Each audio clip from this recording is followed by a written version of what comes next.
Tiap tahun seller di Shopee bertumbuh secara positif, kompetisi semakin sengit, fitur semakin lengkap, dan promo semakin besar. Nah, pertanyaannya adalah, di tahun 2023, masih ada kesempatan nggak sih sebenarnya membuka toko baru di Shopee? Kita akan jawab pertanyaannya di video kali ini.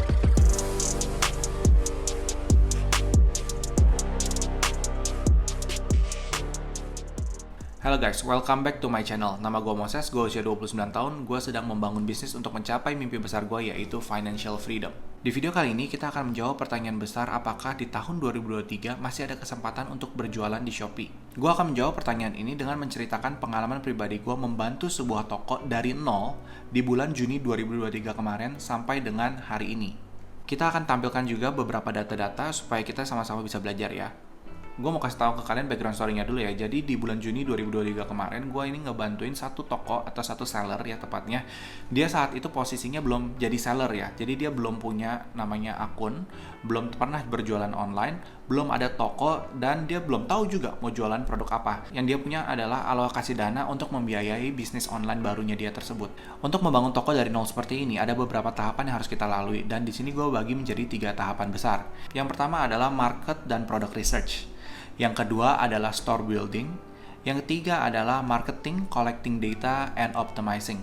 Oke, pertama-tama di sini adalah market and product research. Jadi di sini kita cari tahu siapa target market kita dan produk apa yang mereka butuhkan. Saat itu kita sudah menentukan demografiknya, yaitu wanita berusia 18-35 tahun yang memiliki ketertarikan di dunia fashion ataupun beauty. Kenapa wanita? Karena seller ini yang akan bekerja sama dengan gua, dia adalah seorang wanita juga. Jadi dia tahu kalau wanita itu lebih mudah belanja atau rela untuk mengeluarkan duit untuk mempercantik dirinya. Dengan data target market di atas, kita mulai nih lakukan product research. Nah, pada saat fase product research ini, kita juga memiliki requirement, yaitu adalah kita menghindari produk-produk yang memiliki volume besar. Lalu kita juga berharap kalau customer itu bisa membeli produk kita lebih dari 1 piece, atau even lebih bagus kalau mereka bisa repeat order ke kita. Nah, kalau dilihat sebenarnya produk yang kita mau jual itu fleksibel, bukan cuma mengikuti apa yang dibutuhkan sama target market kita, tapi dia juga bisa mengikuti apa yang menjadi requirement-nya kita. Misalkan kita tidak memiliki tempat yang cukup besar untuk menyimpan stok, jadi kita bisa menghindari nih namanya produk-produk yang memiliki volume terlalu besar, dan beralih kepada produk-produk yang memiliki volume kecil sehingga kita bisa menyimpan stok lebih banyak. Anyway, setelah melakukan berbagai macam research dan melihat data penjualan di marketplace serta melihat review-review di toko-toko calon kompetitor, akhirnya kita tentukan untuk bermain di kategori fashion accessories. Untuk saat ini gue nggak bisa sebutin produknya apa, tapi gue kasih tahu kategorinya adalah di fashion accessories. Oke, setelah menentukan market dan produk yang akan kita garap, berikutnya adalah store building. Di sini ada beberapa hal esensial yang harus kita lakukan. Yang pertama adalah membeli produk. Saat kalian membeli produk, carilah coba supplier yang suportif, yang baik.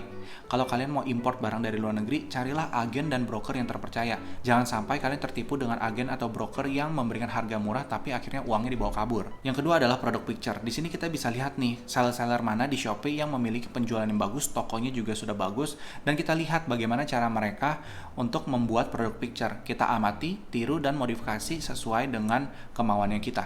Yang ketiga adalah upload produk. Pastikan saat kalian mengupload produk itu, kalian memperhatikan resolusi gambar, judul yang jelas agar mudah dicari sama customer, dan yang ketiga adalah deskripsi yang jelas.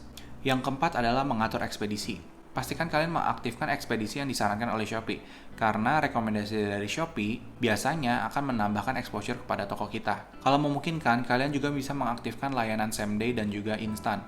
Ini akan menambah nilai plus bagi toko kalian. Yang kelima adalah set voucher. Di sini ada berbagai macam voucher yang kita set ya. Ada follow voucher, ada paket bundling, ada voucher toko, voucher produk ya.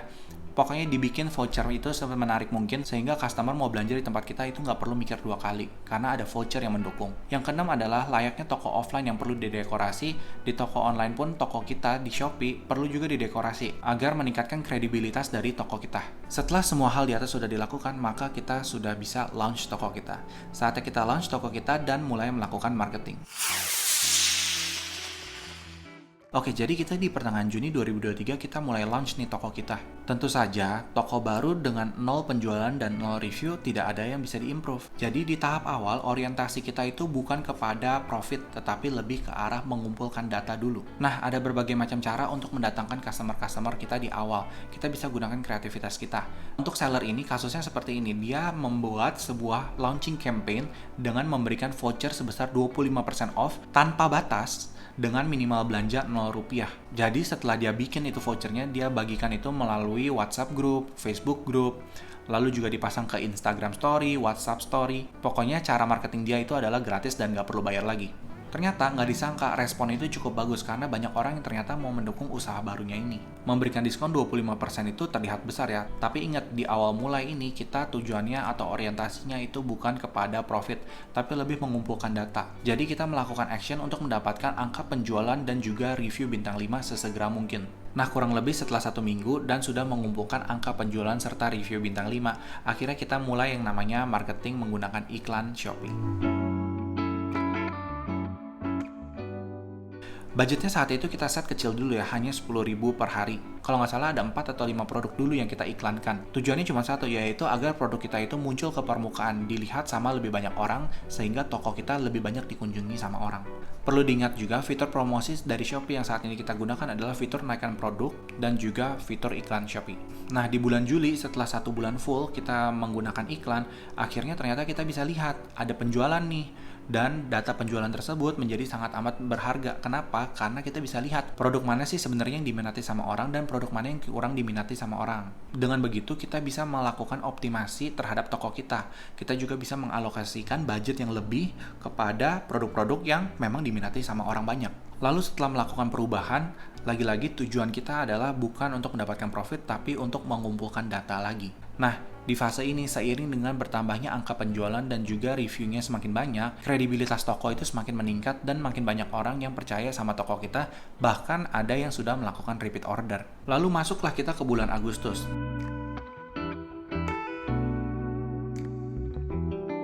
Di bulan Agustus ini, tujuannya kita adalah meningkatkan visibilitas dan pengunjung ke dalam tokonya kita. Karena berdasarkan dari data yang kita dapatkan di bulan Juli lalu, kita tahu bahwa toko kita memiliki konversi sebesar 2,28%. Jadi, untuk mendapatkan omset yang double, kita harus mendatangkan traffic yang double juga. Nah, di saat itu kita melakukan berbagai macam marketing campaign dan semua fitur promosi dari Shopee kita pakai. Fitur promosi gratis dari Shopee yang kita gunakan yang pertama adalah fitur naikkan produk. Yang kedua adalah sering-sering join ke dalam campaign-nya Shopee. Yang ketiga adalah kita gunakan fitur live streaming Shopee.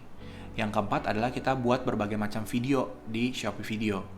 Yang kelima itu adalah broadcast pesan ya. Nah, broadcast pesan ini tuh dari awal mulai buka toko itu nggak langsung aktif. Jadi harus menunggu beberapa waktu baru broadcast pesan itu kita bisa akses. Dan yang berbayarnya itu ada 2, yaitu pertama menggunakan iklan, yang kedua adalah menggunakan afiliasi marketing.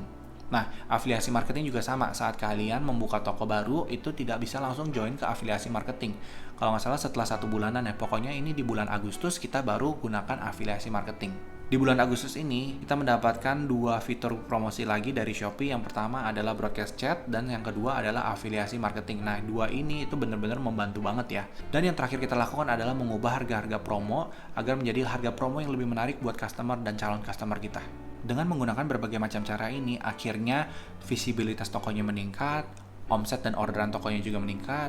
Surprisingly, konversi tokonya juga meningkat di atas 3%. Kalau dibuat tabel dari bulan ke bulan, maka yang akan dilihat seperti ini ya. Di bulan Juni itu total pengunjungnya hanya 245 orang ya. Karena kita mulai di akhir Juni, di tanggal 21-an baru ada orderan ya. Di bulan Juni juga cuma ada 21 pesanan. Konversinya tinggi, kenapa? Karena kita membagikannya itu menggunakan jalur privat ya. Maksudnya kita bagikan ke grup, bagikan juga ke secara japri, sehingga saat orang mengunjungi dan langsung membeli menggunakan voucher yang kita berikan, sehingga menjadikan konversinya itu tinggi. Tapi omsetnya kalau dilihat di bulan Juni ini hanya 1,6 juta dengan biaya iklan 11.800. Dan biaya iklan ini 11.800 pun juga gue dapatkan dari menyelesaikan misi toko di Shopee. Berikutnya yang bulan Juli ya, di bulan Juli itu ada peningkatan, yaitu kita mendapatkan total pengunjung 5.646 dengan pesanan sebesar 139 pesanan. Lalu tingkat konversinya 2,2. Omset hanya 4,1 juta dengan biaya iklan 1,3. Nah, ini di sini masih kurang bagus ya, tapi minimal tidak rugi ya, tidak boncos, tidak rugi. Nah, di bulan Agustus ini bagus nih, karena di bulan Agustus ini yang seperti kita infokan tadi di awal, yang kita utamakan adalah meningkatkan visibilitas dan pengunjung dari toko kita. Karena di bulan sebelumnya kita tahu kalau di bulan Juli itu kita punya konversi adalah 2,28. Tujuannya kita sebenarnya untuk mendapatkan omset 2 kali lipat, yaitu 8 juta di bulan Agustus. Sehingga kita mau membawakan total pengunjungnya lebih besar 2 kali lipat. Ternyata pengunjungnya lebih ya daripada 2 kali lipat, dan pesanannya pun juga lebih dari 2 kali lipat. Pesanannya ada 473 pesanan dengan tingkat konversi yang meningkat ya, 3,36%. Omsetnya yang didapatkan selama bulan Agustus adalah 13,6 juta. Dengan biaya iklan 2,9 juta. Nah, di sini kita udah pasti untung ya.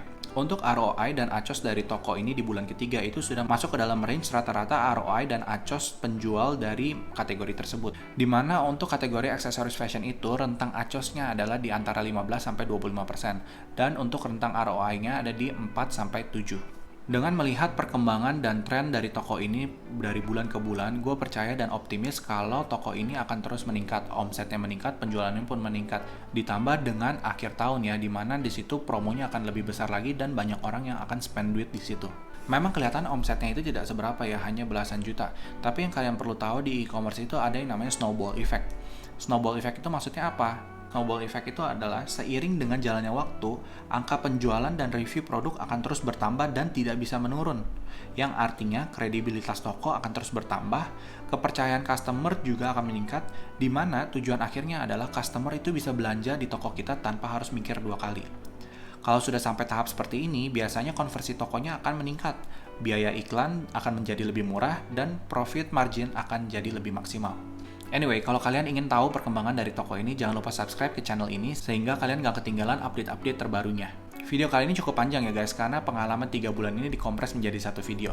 Tapi balik lagi, tujuannya gue dari sharing pengalaman ini semua adalah untuk menjawab pertanyaan besar tadi. Di tahun 2023, membuka toko baru di Shopee itu masih ada kesempatan gak sih? Nah, semuanya sudah dijawab ya, tanpa gue harus jawab lagi ya guys. Kira-kira sekian dulu ya guys video kali ini. Kalau kalian ada pertanyaan, silahkan ngobrol di kolom komentar di bawah. Jangan lupa like dan subscribe jika kalian merasa video ini membantu, dan kita akan ketemu lagi di video berikutnya, oke?